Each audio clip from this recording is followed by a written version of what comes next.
మధురమైనదే నా యేసు ప్రేమ, మరపురానిదే నా తండ్రి ప్రేమ, మరువలేనిదే నా యేసుని ప్రేమ, మధురాతి మధురం నా యేసుని ప్రేమ. ప్రేమ ప్రేమ ప్రేమ నా యేసు ప్రేమ. ఇహలోకాశలతో అంధురాలనైతిని, నీ సన్నిధి విడచి నీకు దూరమైతిని.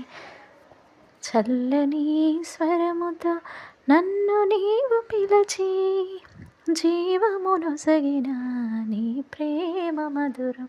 ప్రేమ ప్రేమ ప్రేమ నా యేసు ప్రేమ.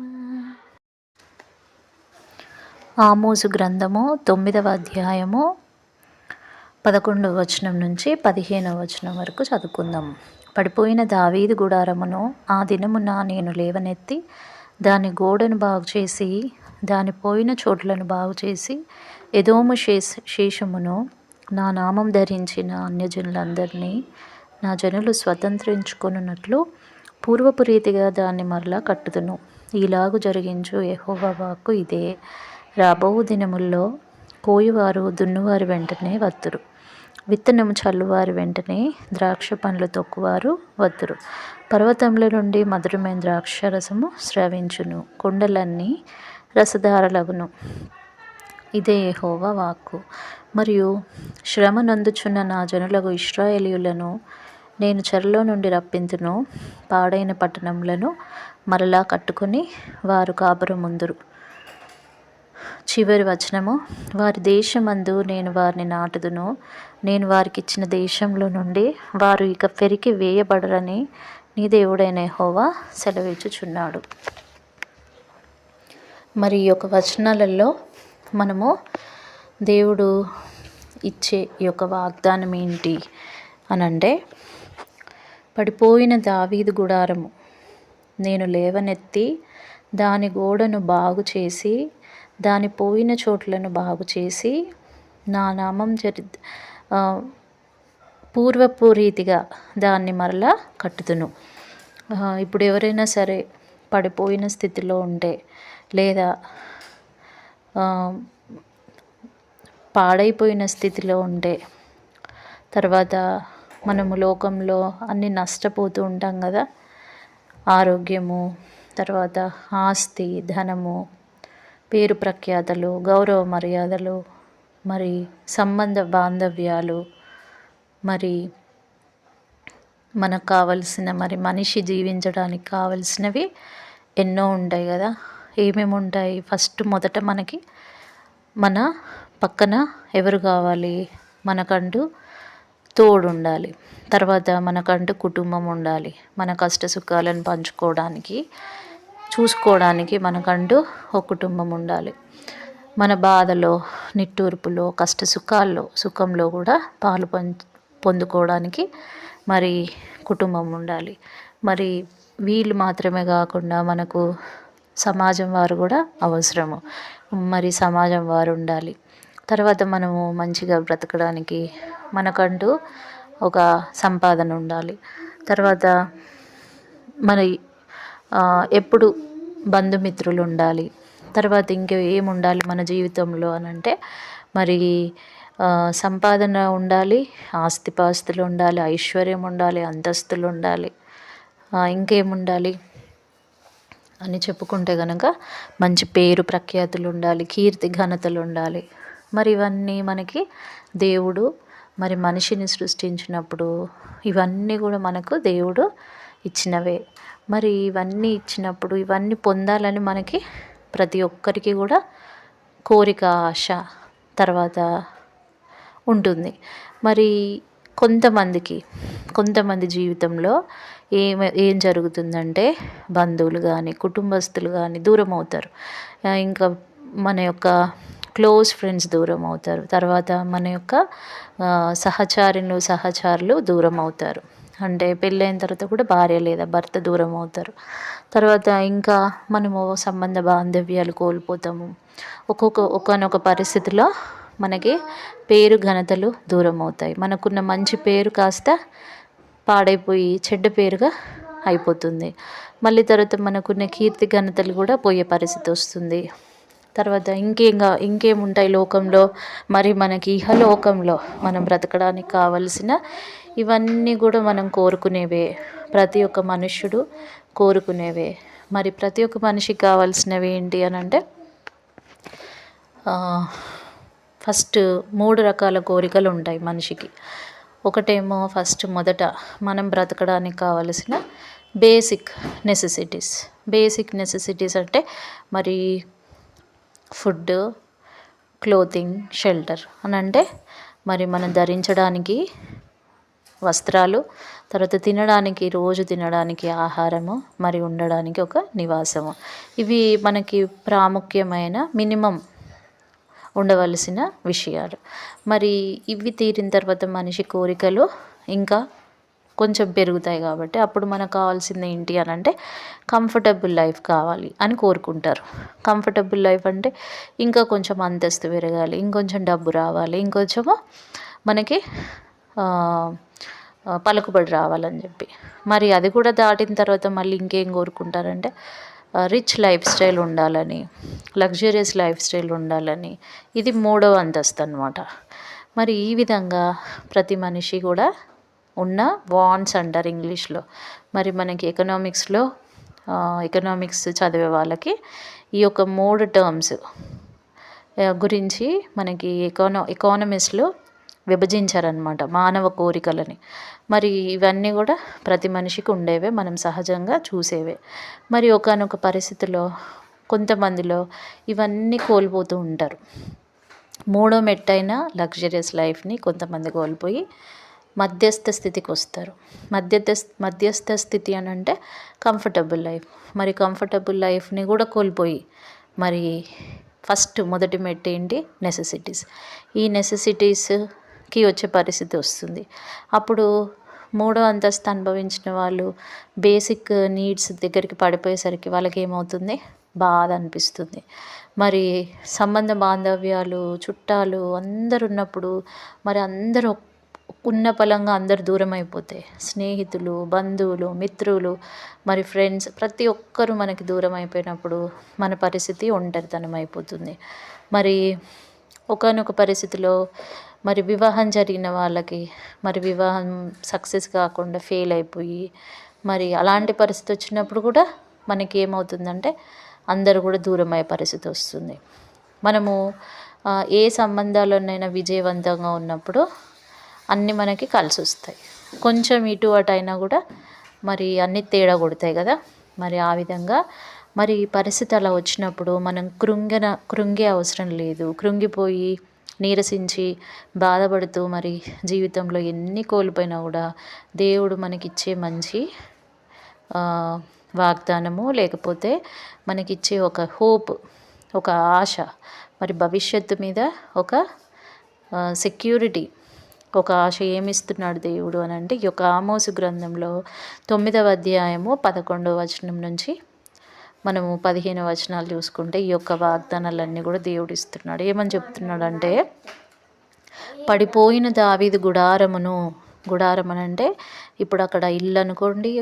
ఒక తర్వాత గుడారం అంటే మెయిన్గా ఏంటి? ఇల్లు లేదా మందిరము. మరి ఆ యొక్క మందిరము లేదా గుడారం, నా ఇల్లుని నేను లేవనెత్తి దాని గోడను బాగు చేసి, దాని పోయిన చోట్లను బాగు చేసి, నా నామం ధరించిన అన్యజనులందరినీ నా జనులు స్వతంత్రించుకున్న పూర్వపు రీతిగా దాని మరలా కట్టుదును. మరి ఒకానొక స్థితిలో మనిషికి మరి మనకి పడిపోయిన స్థితిలో ఉంటాం, లేవలేని స్థితిలో ఉంటాం. మనం లేపడానికి ఎవరు లేని స్థితి, విడిపించేవారు ఎవరు లేని స్థితి, తర్వాత బాగు చేసేవారు ఎవరు లేని స్థితి. మరి చూస్తూ ఉంటారు, ఎంతోమంది మన లైఫ్ని చూస్తారు ఒంటరితనంతో, తర్వాత అన్ని కోల్పోయిన స్థితిలో ఉంటే కూడా చూస్తూ ఉంటారు. కానీ మరి లేవనెత్తి బాగు చేసేవారు ఉండకపోవచ్చు. మరి అటువంటి స్థితిలో దేవుడు ఏం చెప్తున్నాడంటే, లేవనెత్తుతానని, బాగు చేస్తానని, తర్వాత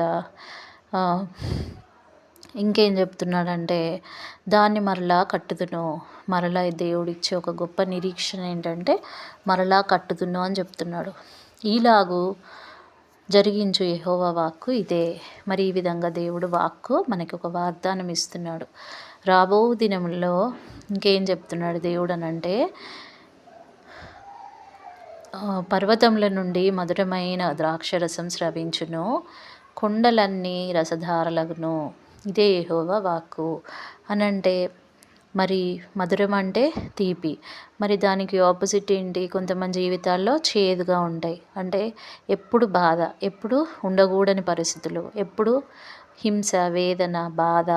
మరి ఒక మనిషి ఇష్టపడని విషయాలు, ఒక మనిషి మరి భరించలేని విషయాలు, ఒక మనిషిలో మనము కోరుకోని విషయాలన్నీ కూడా మనం ఎదుర్కొంటాం. మరి అటువంటి స్థితిలో దేవుడు ఏం చెప్తున్నాడంటే వాటిని మధురమైన జీవితంగా మారుస్తానని చెప్తున్నాడు. అంటే మధురమైన ద్రాక్షరసంగా, అంటే మధురంగా మారుస్తాను జీవితాన్ని అని చెప్తున్నాడు. తర్వాత ఇంకోటి ఏం చెప్తున్నాడంటే, నా జనులకు శ్రమ నొందుచున్న నా జనులకు ఇశ్రాయేలీయులను నేను చెరలో నుండి రప్పింతును. ఇంకేం చెప్తున్నాడంటే, ఏదైతే చెర అంటే ఈ యొక్క దుఃఖస్థితి, ఈ యొక్క కఠినమైన పరిస్థితి, ఈ యొక్క హింసాత్మకమైన హింస నొందుచున్న అన్నాడు కదా, శ్రమ నొందే పరిస్థితి, ఈ యొక్క పరిస్థితి అనేది నీకు ఇకనూ ఉండదు, నేను చెరలో నుండి రప్పిందును అని చెప్తున్నాడు. ఏదైతే ఈ చెర స్థితి ఉందో ఈ యొక్క స్థితి నుంచి, ఈ యొక్క బంధకాల నుంచి, ఈ యొక్క మరి ఉచ్చు నుంచి దేవుడు రప్పిస్తాను. అది ఉచ్చు నుంచి నిన్ను పైకి తీసి లేవనెత్తి బాగు చేసి చెరల నుండి నిన్ను బయటికి రప్పిస్తానని చెప్తున్నాడు. మరి పాడైన పట్టణములను మరలా కట్టుకొని వారు కాపురముందురు. మరి ఏవైతే పాడైపోయిన జీవితము, పాడైపోయిన పరిస్థితి ఉందో దాన్ని మరలా దేవుడు ఏం చెప్తున్నాడంటే ఆ యొక్క జీవితాన్ని కడతాను, మరి అది కాపురం ఉండే జీవితంగా మారుస్తానని చెప్పి దేవుడు చెప్తున్నాడు. ఎక్కడైతే మరి జీవం లేని పరిస్థితి ఉందో, ఎక్కడ నిరాశ నిస్పృహలు నెలకొన్నాయో అక్కడ దేవుడు మనకు నిరీక్షణ ఏమిస్తున్నాడు అంటే మరి జీవితాన్ని మరలా కట్టి వారు కాపురముందురు అని చెప్తున్నాడు. తర్వాత వారి దేశమందు నేను వారిని నాటుదును, నేను వారికి ఇచ్చిన దేశంలో నుండి వారు ఇక పెరికివేయబడరని నీ దేవుడైన యెహోవా సెలవిచ్చుచున్నాడు. మరి నాటి పడిపోయిన వారిని లేవనెత్తి బాగు చేసి మరి వారిని నాటి, అది మాత్రమే కాకుండా వారికి ఇచ్చిన దేవుడు ఏదైతే మనకు ఒక ప్రదేశము చూపిస్తాడో మరి అక్కడి నుంచి మరి ఆ దేశం నుంచి, ఆ యొక్క పట్టణం నుంచి, ఆ యొక్క ప్రాంతం నుంచి, మరి దేవుడిచ్చే ఆ యొక్క వాగ్దానపురం నుంచి వారు ఎన్నటికీ పెరికివేయబడరని దేవుడు చెప్తున్నాడు. అంటే అంత గట్టిగా పునాదులు వేసి దేవుడు అక్కడ మనల్ని మరి మనుషులు ఏదైతే బాగులేని పరిస్థితి నుంచి దేవుడు వారిని అంత బలంగా మరి పెరికివేయబడనంత స్ట్రాంగ్గా దేవుడు జీవితాలను కడతానని దేవుడు సెలవిస్తున్నాడు.